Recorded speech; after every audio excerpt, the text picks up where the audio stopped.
All right. So part of me is ready to get all fired up. It's kind of my thing. Get things all fired up. I want to start this way in the spirit of Dr. King. If you can't fly, then run. If you can't run, then walk. If you can't walk, then crawl. But by all means, keep moving. I remind myself, slow motion is better than no motion. By all means, keep moving. Dr. King says, I have a dream today. That's pretty good, right? That my 4 children will one day live in a nation where they will not be judged, we should know this, by the color of their skin, but by what? Their character. The content of their character. Dr. Martin Luther King. The content of their character is what we should be seeking, what we should be looking to find. The character in people. Dr. King says, love is the only force capable of transforming an enemy into a friend. Love conquers all.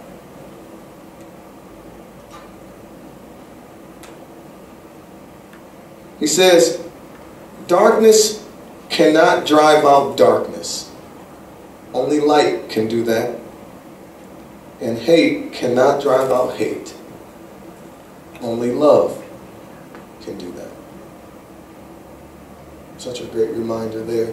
Just last night, my sister reminded me, she said, Terry, don't fight fire with fire. My mother always said, 2 wrongs don't make it right. And so having that composure to be patient, in the midst of someone's urgency, to be calm in the midst of someone's chaos, and to be love right in the face of hate. Dr. King says, darkness cannot drive out darkness, only light can do that. Hate cannot drive out hate, only love can do that. And one that I don't need to read, that I always remember, Dr. King also says that faith is taking the first step even when you can't see the entire staircase. And I appreciate that so much. I don't allow myself to feel less than because I don't see the whole staircase. A lot of times I do not know how it's going to end, but I know faith is taking the first step anyway. And so I'm reminded of that from Dr. King as well. What an amazing human being. Today I want to talk about being a hope giver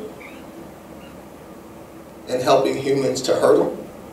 Talk about that piece. My company here, I have 2 companies. One's called the Hurdle Life Coach, one's called Hurdle Life Coach Foundation. We'll talk about the work that we're doing there to help humans hurdle life.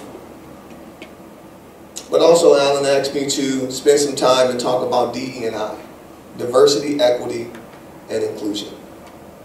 And so in my many gifts, I motivate, I inspire, but also teach. So we're going to use this first 5 minutes as a teaching moment. And so it'll be interactive in that way. So when I do DE&I training, I start by defining diversity, of the DE&I diversity. So diversity means differences. Say differences. Differences. Diversity means differences. Say differences. Differences. That's it. You don't have to complicate it. When we can just land on the fact that diversity means differences, and then realize that as much as we have in common, we all still carry unique differences about each other as well. We're not identical. So since we're not identical, that means there's something in me that's different than you. And that's a diversity. And so when we honor diversity, we advocate for diversity, we advocate for differences, and that means we advocate for everyone because everyone has a unique difference. So often people get lost in the diversity conversation and only think it's about the traditional understandings of diversity and think it's a conversation about color or race or gender or religion. And yes, these are types of diversity metrics, kind of the ones you can see, but us who train on diversity, we often train on the iceberg and say the 10% is what you can see, but there's 90% of the iceberg that you can't see, and those are also a part of diversity. So a diversity in experiences,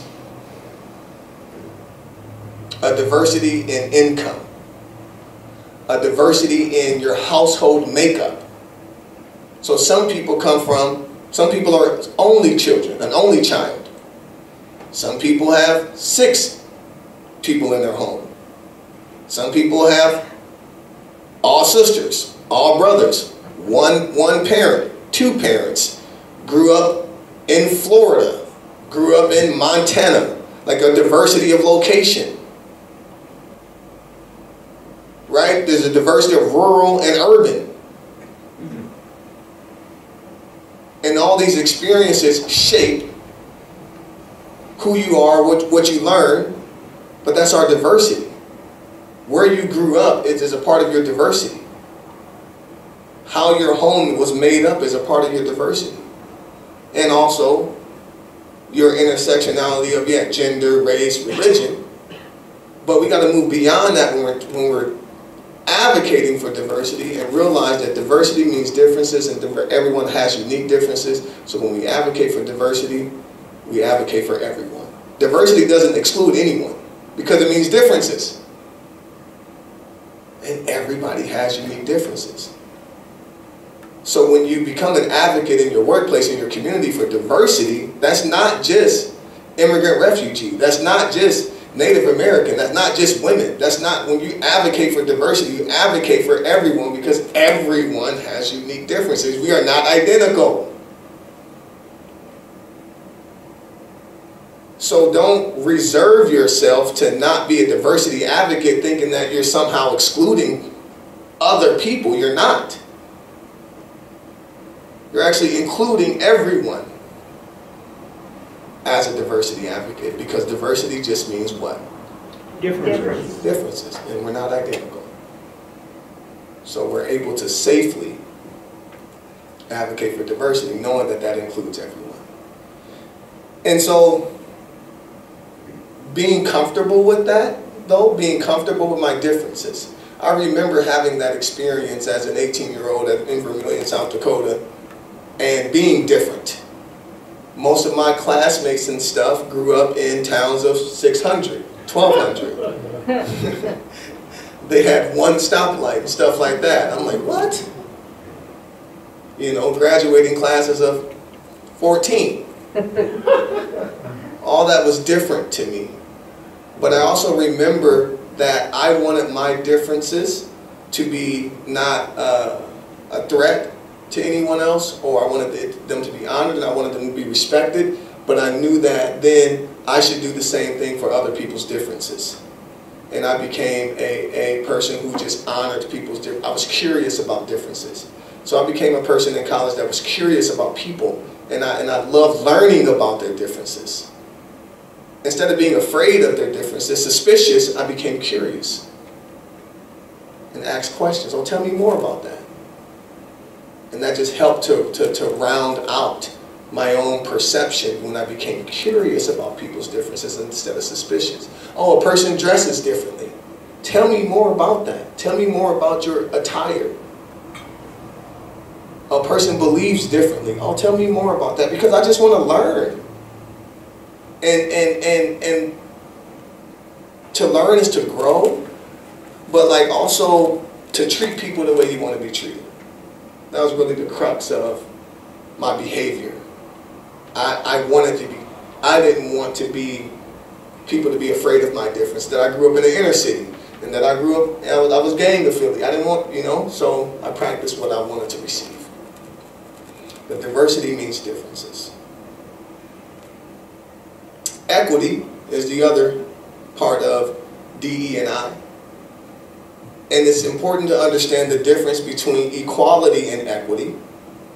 You're hearing a lot of conversation about being equitable, finding equitable solutions, being equitable in our encounters and our behaviors.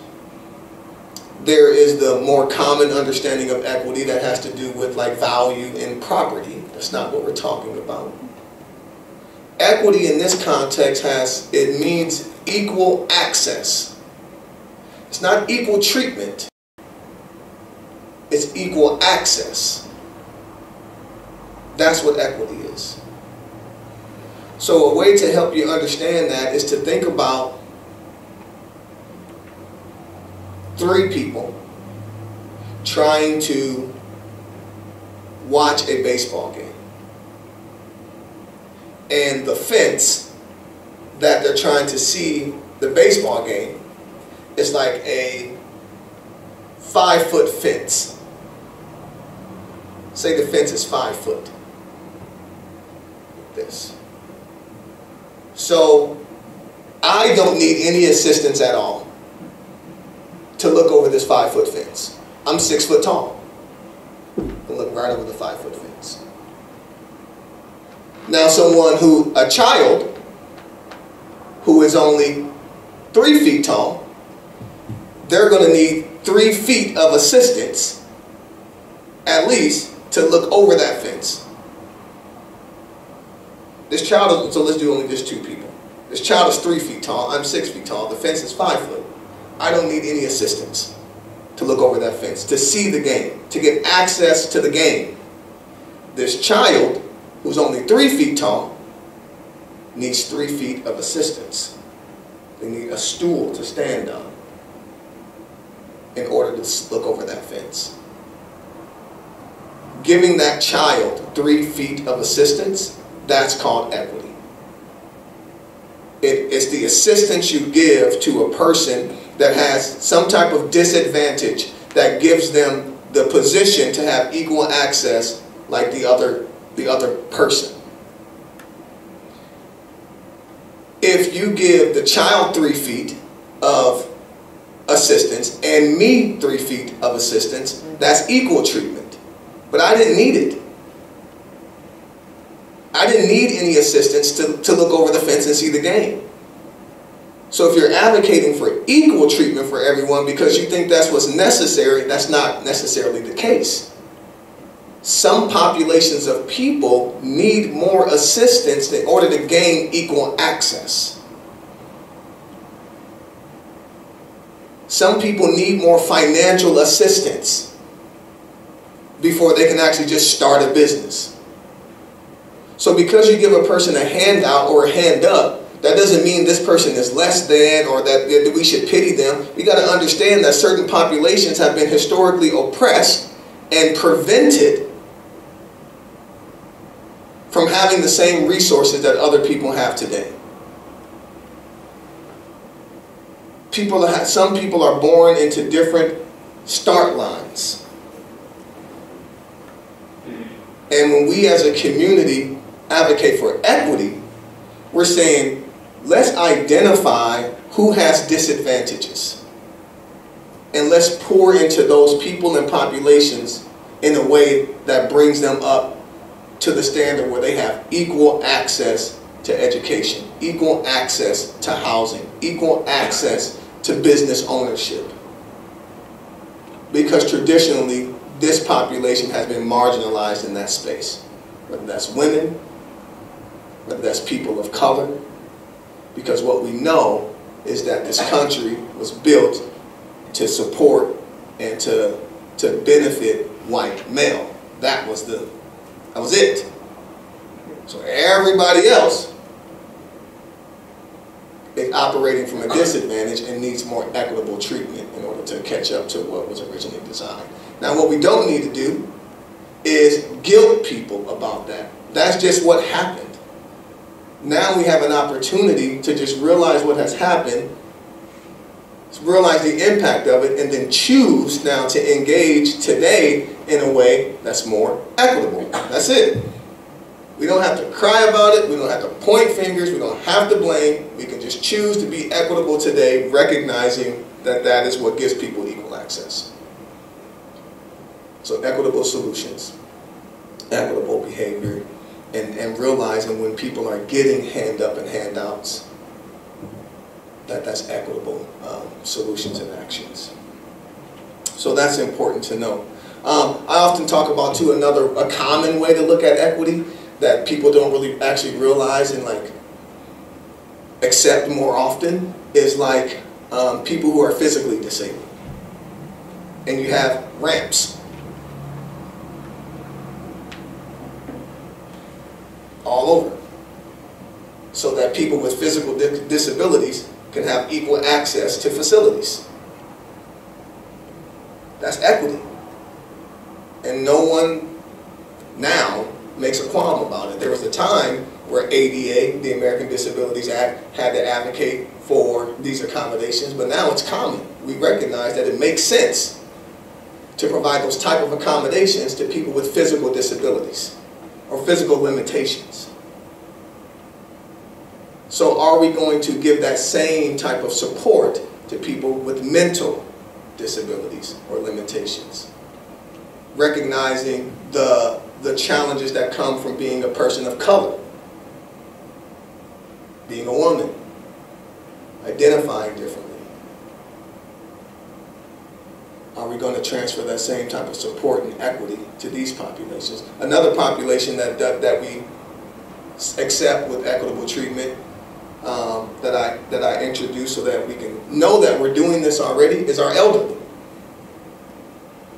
You can go into a business right now and they're like, oh, if you're 55 years and older, here's some special accommodations for you. That's equity. It says this person's different. They're over 55. This person's different. They have physical limitation, you know, a leg or whatnot. And so that same type of, those same differences in race, gender, identity, we want to work to be thinking about how can we be equitable to give people equal access to housing, employment, financial freedom. Inclusion. Okay, so equity is equal access. Say equal access. Equal access. Got that. Equity is equal access. Say equal access. Equal access. That's what it is. It's just equal access. And then, you know, now people are happier and everybody's enjoying the things that bring people joy, right? It's much more joy-filled to be able to see the game. Instead of being 3 feet and can't see the game. It's so much joy-filled to actually have an opportunity to start a business instead of watching everyone else start a business and not having resources to do that. I didn't have any mentorship and coaching in my family to teach me about running a business. Today, my children get that privilege because I've now broken that cycle, but I didn't grow up, I inherited nothing. That's one thing I tell people too sometimes when I'm speaking, is like, some of us, people like me, there's no inheritance. There's no land that I get to inherit or ever will inherit. There's no fourth generation business for people of color. So as we're looking to provide support for people of color, realize that we're doing equity and that is why. There's no fourth generation, third generation, second generation, there's nothing. We're still just now starting to break our cycles. Inclusion is belonging. Say belonging. Belonging. Belonging, comfort. Say comfort. Comfort. Belonging, comfort, and invitation. Say invitation. Invitation. So to be inclusive is to invite, is to create belonging, and is to ensure that people are comfortable. Because you can invite them and then they're still not comfortable. You can invite them and they don't feel like they belong. So when you start doing work on inclusion, you're mindful of the things that help people, that make them comfortable when they arrive and give them a sense of belonging when they arrive. That's the work of inclusion. And that shows up in a lot of different things that you can do in the physical environment, in your interaction with people, how you encounter, all goes into inclusion. So that's being explored by everyone everywhere right now, diversity, equity, and inclusion. And there's a lot of different ways that shows up, that you can be equitable in your behaviors and actions at work, at home, how you can be more inclusive in all of your environments. Right? I can sit here, I can meet with your executive team and talk to you about things you can do in here to make it more inclusive. Or anywhere, to create belonging and comfort and invitation. We want people to feel included. We want people included because when people are excluded, they become at risk. When people aren't included, when people don't belong, when people don't feel like you care, that's what puts them into a place where they behave in ways that are like violent, negligent. You know, today in my work today, I work with a lot of what are called justice impacted people. And one of the things I've learned in the last, come to realize in the last year of doing some of my work, is that one of the wisest things you can do for safety, public safety, is to support people who have committed crime before. Teaching them the skills and giving them the opportunities to get the things that they need so that they don't go about getting those things in the ways in which they've done it before they know how to do best. Every human being needs housing, food. Every human being wants to provide for their child on their birthday or their family at the end of the day. And those who have committed crime, whether it's harm to others or harm to community by taking and stealing and robbing and all these different things, one of the best things we can do to ensure that that doesn't happen again is to support those who have committed crime, not to exclude them and go, stay away from me. I'm frightened by you. You're an offender. You're a felon. You're a criminal. You're a convict. You're an addict. All of those words or labels, all of those things evoke fear in you. None of those things make you want to actually interact with me. None of them. If you're being honest. You don't think, oh, he's a felon. Let's go and hang out with him. Oh, he's a criminal. Let's go hang out with him. Oh, that's an ex-con. Yeah, come on over to my house, ex-con. You don't think that way. That's not the way it works. Yet this is what our society is putting out in front of us all the time about human beings who made poor choices, was given a consequence, now being released back into our community, back into their community. Then what do we do when they're released? That's the question. That's the opportunity. Because if we exclude them, if we don't find ways to be inclusive, if we don't find ways for them to make them comfortable and feel like they belong, they're going to be on the fringes saying, nobody cares about me, nobody gives a shit, so I don't give a shit. Let me be clear now. You don't care about me, I don't care about you. That's what happens with recidivism and relapse in crime. Oh, you don't care about me? Well, I don't care about you. That's what happens. People feel like people don't care, so then they operate and don't care either. But when we meet them with compassion, empathy, equity, education, invitation, it changes who they identify themselves to be. We give them their dignity back. Trust me, their dignity has been stripped. I say this from experience. I know exactly what it's like to be called a number. I know exactly what it's like to wear its khakis every day. I just did a training with the Department of Labor like 3 weeks ago, and I had this picture of me at the women's prison speaking, and I was talking about this same thing where I get fired up like I'm getting up right now, and then I was like, you know what? I know what it's like to wear khakis, and look at this picture with these women here, and it has inmate on their clothing. Is that necessary? Do those khakis need to say inmate? They don't, do they? That's a simple physical tweak that we can do in our justice system that could help us, help them retain a little bit more dignity through their consequence. Incarceration is a consequence. It shouldn't be a punishment. There's already enough pain from the separation. Why are we doubling down by making them wear the same damn clothes every day? And then put inmate on it. Only call them by a number instead of their name. Why do their living conditions have to be shit? Why do they have to sleep on steel? Why can't it be a regular bed? That pissed me off too recently. I go into the juvenile detention center and you're just showing me what you're doing, and I go into the room and I look and this is the bed? Why? How are we decent human beings who care about our kids, but we haven't found a way to approve and allocate decent sleeping, a decent night's rest?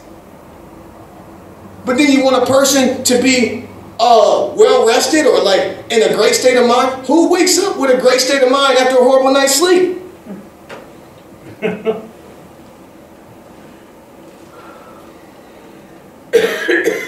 Who wakes up in a great state of mind after a horrible night's sleep? Nobody.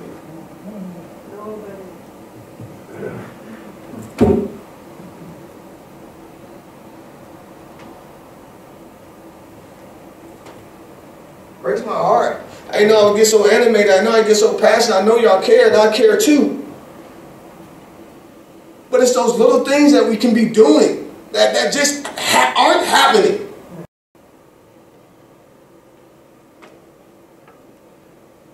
Same old, same old. And then same old results. And then point the finger at the individual. Well, the reason we're getting constant recidivism and crime is because of the individual. They are a part of it, and so are we. The community response to the administration of justice is a part of why we see recidivism and relapse. The way in which they are cared for while they're incarcerated is a part of it. It's not just the individual. Yes, the individual has a role to play. But how do we teach those individuals rational and irrational thinking? How do we introduce them to healthier habits to deal with their emotional triggers and responses? How can we take away the stigma and invite them into places where we can care for them, teach them, guide them, just like I've been taught, just like I've been guided. Here I was, a bachelor's and a master's degree, and still didn't have the individual capability yet to realize that this opportunity is one I should say no to. Instead, I said yes. That will not happen to me today. It cannot. It won't. I'm equipped now differently because of my mental health support, because of constant mentorship that I'm under, because of my life in recovery, because I've learned how to set boundaries for myself. I know what a real friend is now. I've been taught these things though. I didn't know that at 25, 26. So what I learned at 30, in prison and stuff, what I've learned since I've been released, it's all packaged in this nonprofit organization called Her to Life Coach Foundation, within this program called Challenging Historically Accepted Notions for Greater Expectation. This is a community diversion program for youth and adults from ages 11 all the way up through 18 plus. We have a program here called Getting Grounded for 11 and 13 years old. Teaching them life skills, job skills, and character. Getting Started for 14 and 16-year-olds.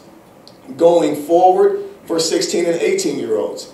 Helping them to prepare for college access and workforce readiness. Helping these freshmen and sophomores deal with peer influence and social pressure.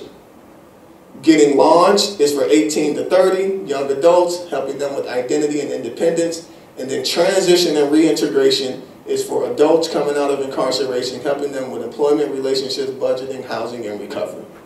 Challenging Historically Accepted Notions for Greater Expectation is a spirit that I adopted when I was in college.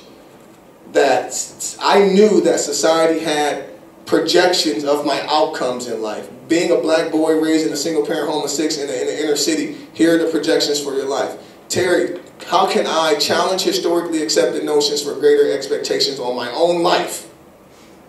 And that's what allowed for me to be a driver to all the activities and opportunities I said yes to in college. So I was able to get the benefit of wanting to be a change agent. And now, about 2 years ago, I was able to start this nonprofit and create this as a flagship spirit and namesake program called Change. Last year, we did the pilot of this program, and we worked with high schoolers, 14 to 18, so we put both of these programs together, and we did that. We are tentatively scheduled to restart this program this year with our high schoolers, and now get into our middle school one as well. These other ones have yet to be launched, but I really want to see them get funded and get launched, because actually traditionally I was working with adults before I start working with youth, and this is actually where I'm more comfortable, is working with adults in reentry or young adults after high school and college. I do get to do some work with a program in the community now with adults in reentry called Leaders of Tomorrow for the Justice Impacted, with the Safety and Justice Initiative and the MacArthur Grant. So I'm doing some of that here, but it's not the Change program. The Change program is curriculum designed at Life. The LOTJI program I'm doing as a co-facilitation with some other partners. So we still have a desire to bring our own adult diversion program into the community, but last year we did start this Change program and supported high schoolers with a grant from the Sioux Falls Area Community Foundation, and we're anticipating being approved for funding again and starting that again in March. Fingers crossed, they meet this January to let us know if we'll get that grant again. So we are open for more support, more donations, volunteers. We need it. We're growing, but we're still small. We're a nonprofit, 501c3, and as you can see, I'm very passionate about this work because I've lived through the things that I'm helping people through. That's called being a credible messenger. And the goal at Life is to take more people with lived experience and help them to become credible messengers, using their story, using their experience to connect with other people. And you can do the same thing too. Your experience is a bridge for connectivity. Our stories are a bridge for relatability. And as we look to support people who have been impacted by our justice system, we will be better served when we start looking at people with their criminal history as a qualifier to being very helpful in the administration of justice and public safety, and not something that excludes them from opportunities. Do you just hand it right over right away as soon as they get out and say, hey, get into leadership? No. But you connect them to mentorship, you treat them with dignity and decency, you advocate for better living conditions while they're away, support equitable action, equitable solutions, be an advocate for inclusion, and understand that diversity benefits all of us. So sometimes sometimes I'm in control of my passion, other times my passion controls me. So you guys are able to get a little piece of that. But I know I'm safe here. I love All Souls. All Souls was a place that gave me an early invitation well before I had banners and was doing keynote presentations and training Department of Labor and stuff like that. So it's always a yes if I'm free to come back and share what's been happening in my life, how God's been blessing me, and how I can just come and continue to share hope and inspiration for all of you as you continue to do your amazing work here with each other, giving to the community, and certainly would ask you to consider supporting the work we're doing at Life as well. Thank you so much.